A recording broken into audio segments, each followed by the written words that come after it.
Assalamu alaikum wa rahmatullah. Water, one of the most important ingredients to a healthy garden. But knowing when to water and how to water is also a really important lesson for us to learn.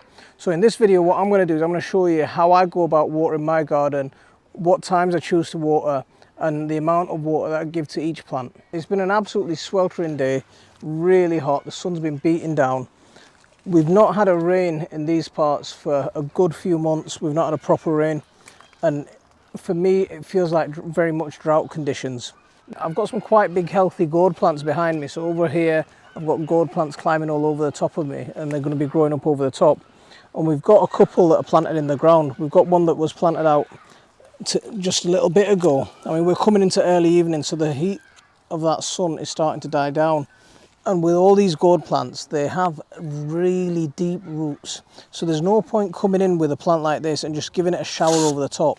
Yeah, you don't want to just give it a blast over the top and wet the leaves, because the soil doesn't get wet and the water stays at the surface. And you can see how dry this soil is. I mean, look at it, it's absolutely really bad. What happens when soil dries out is it becomes hydrophobic. So water, rather than seep into the ground, it glides across the top. So with this sort of plant, rather than give it a shower like I'd normally do, I'm going to stick it to soaker and I'm going to water right at the base. I'm going to water right at the base, and I'm going to get in and give it a good deep water. And I'm going to ensure all that water is going into the root area and sinking down quite deep down. And it's going to encourage big, strong, healthy roots rather than the roots to stay at the surface level. I've had this hosepipe on for about a minute now, so you can just see the amount of water that I'm giving to this single plant. Normally I'd be watering, a lot later on in the evening. It's early evening, but I'd water in these long summer days. I'd be watering 8-9 o'clock when the sun's starting to go down. That way the soil has a chance to absorb all of that water, and the water is able to sink down deep into the soil. And that's pretty much what I'm going to do with all of these deep rooted plants. Is I'm going to give them a really good water, really deep water. Normally what I'd say is water like this normally once, maybe twice a week at the most, and giving it a good deep water.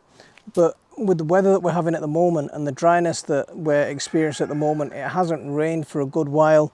So what I'd actually recommend now is maybe even watering 3-4 times a week and giving it a good deep water, but check the soil if it actually needs it. So young seedlings like this, watering this at the moment with this heat, watering it even twice a day would be enough. And with this overhead, you're not going to get away from overhead watering with this kind of plant. These are fenugreek, they're a leafy vegetable, so they need that regular watering over the top, just so we can get them to grow and get them up and going. So shallow watering, these kind of things don't require that deep water. Because the roots just haven't got that far established yet. So they want that shallow watering, but they want it regular. So once a day, maybe even twice a day in the extreme heat. And the same is going to apply to plants like these coriander here. So again, they're very shallow rooted plants. So regular watering. I mean, we've done some amazing videos on growing coriander.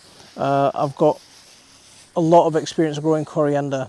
So if you're actually prone to bolting, if your coriander is actually prone to bolting, then another little tip is to water your coriander in the morning rather than in the evening. I know I've told you before, I'm a fan of watering most of my garden in the evening. It'll just help cool down the soil. So over here I've got a mix of onions and beans, and this soil is particularly dry. So rather than try and shower water, what I'm going to do is I'm just going to pull the end off and just give each plant a really good soak at the base. That way I know that the plant's getting enough water. And look at the way I'm watering. I'm watering each plant individually. Now if I was shower watering, let me just show you what would happen. Now if I was shower watering, I'd go like that, and I've just wasted a load of water in that middle section. This is one of the key things that we want to be preserving, is we want to be preserving the amount of water that we're actually using. We don't want water to be wasted. And it's the same principle with plants like sweet corn and tomatoes. Water them deep, really water them deep, and just take the holes off like that and just allow the water to penetrate deep inside. Now what you could do is you could use a couple of things, and you could make a little hole, a ditch around the plant to catch the water from draining away like this one's doing. You could use a plastic bottle cut off so it directs the water to the root, and that's really useful for squashes. Or you could do what I've done with these sweet corn. When I've planted the sweet corn, I've planted them in ditches. My garden's inclined like this, and what I've actually done is horizontal to the incline is I've just made little ditches where I've planted my sweet corn. So when water comes down this way, and it surface water, it gets trapped inside those little ditches and sinks into the water. This kind of plant, you can just leave the hosepipe in one place and it'll naturally spread out into the areas that I wanted the water to go. But right now, deep watering is absolutely key. These cabbages are really struggling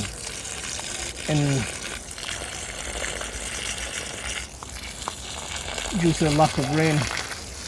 I'm not one for watering unnecessarily. Now my potatoes could do with water, but I'm not going to use the hosepipe to water because I've got a different method of watering the potatoes. I grow my potatoes in wood chips, and I've never had to water my potatoes before. This is the first year that I think I'm going to have to actually put some water on these potatoes. So here's a good demonstration of the soil being hydrophobic when it's dry. So look at the way the soil, the water just crusts up, and this is particularly a bad problem with pots with a lot of compost in it, and especially when the compost is at the surface level. This pot's been topped up with compost, so what this ideally needs is a layer of mulch on it. So what we'll do is we'll put, after I've given it this good water, I'm going to just bring some straw and I'm going to cover this pot with some straw mulch, and that way the watering that I've just given, the water is not going to evaporate and I'm not going to lose that water. That's one of the big problems about mulching with compost. It becomes more hydrophobic than ordinary soil in its own because it has that tendency to crust over, and without breaking that surface crust you can't get the water underneath. Plants like beans, these need a really good, again, these need a really deep water. This soil is just so ridiculously dry. If it's as dry as this, leave your hose for 5 minutes, go and do something else. The way these beans are planted, if I water in that one spot, the water will naturally flow down. So I'm okay to just leave that water hose pipe like that. So I talked about potted plants in my last video, making sure that you have a saucer or some kind of vessel to catch the water underneath. Now if you have really dry pots, like this one seems to be, like this aubergine plant seems to be, rather than watering it through the pot, the way I'm going to water this one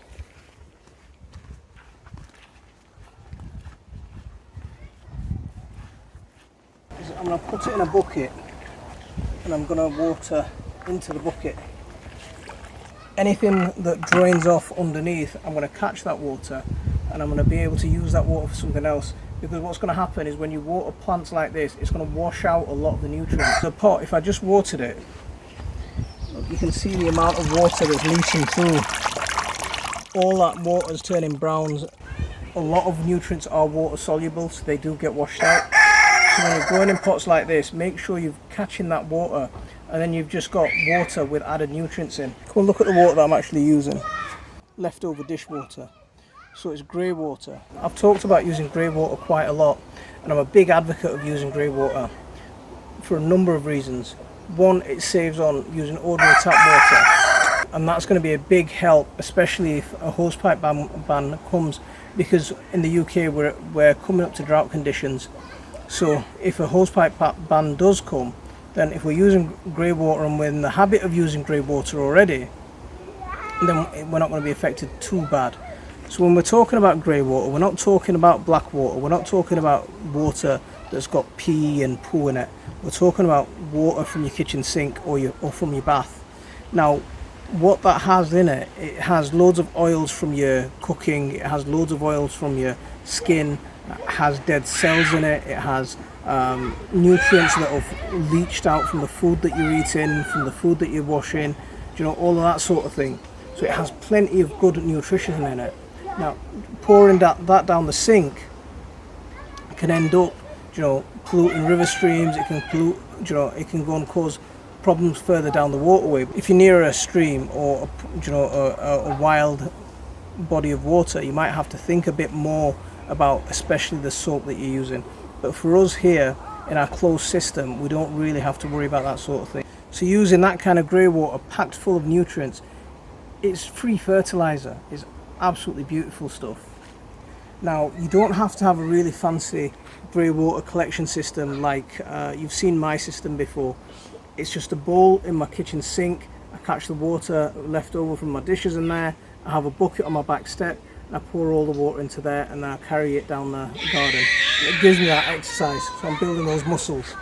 As we've been filming, you might have noticed this blue pipe. It's the sort of fireman's hose. I'll show you what I've done with it. A couple of years ago, Nitin gave me this pipe and he told me go and find a use for it because he didn't have a use for it. I've racked my mind and last year I came up with a use for it and this year I've got it working. So I've got my kitchen waste pipe here. So what I've done is I've connected this blue pipe to the waste. So anytime I turn my taps on, all the wastewater is collecting into this pipe. It's coming out of my kitchen sink. It's flowing down this pipe. Not a single drop is getting wasted. And because my garden's on an incline, nice gradient, all the water is naturally flowing down without me having to do anything.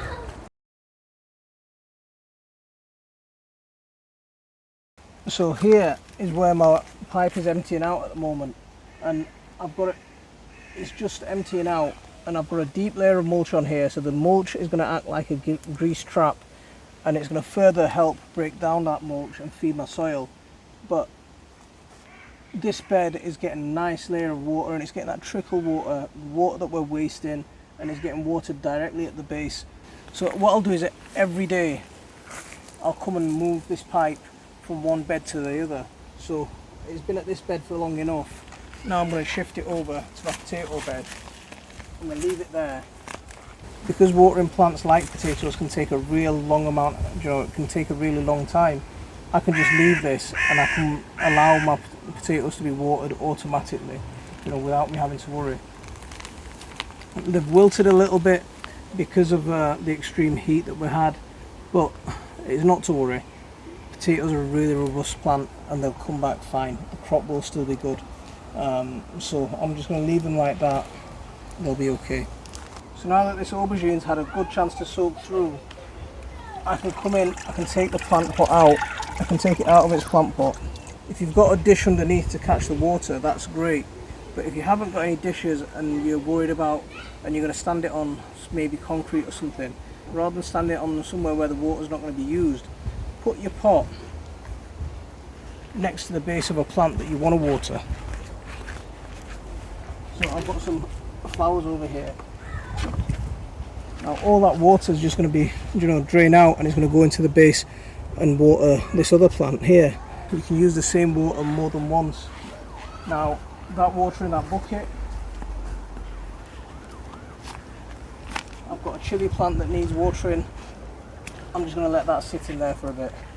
Now there's some plants that you're not going to get away from having to water by hand. Now these are sort of my potted plants, or plants that I'm growing in small pots. These things I'd always advise watering by hand rather than with a hose pipe, and that way I know it does take a little bit of extra time, but that way you're not wasting water, you're not wetting the leaves, and especially in a greenhouse where sometimes airflow is not the best, you're making sure that you're not allowing the leaves to stay moist in a closed environment where disease can potentially build up. And the other thing is you make sure that you get to inspect every plant as well. So I've just found a weed in this plant that can come out. Remember, there's an old saying, there's nothing that grows a garden better than the gardener's shadow. And notice I've got them all in a big tray. All that water that's going to drain off is going to get caught, and the plants are going to be able to sit in that and suck it up for a little bit longer. Plants in the ground here, we're going to go for deep watering with the end of the hose pipe off again. The next few days are going to be a little bit tough, especially with the harsh weather conditions. But the lessons that we're learning now, and learning how to water well, these are lessons that we can apply throughout our lives. With the way things are going, this kind of weather is going to be expected for future generations to come. So it's important to get into good practices now. So I hope you've enjoyed what you've seen. Don't forget to hit that like and subscribe for regular updates. We make videos on Patreon, so if you want to support our channel, that's a great way. I'll see you on the next one. Assalamu alaikum wa rahmatullah.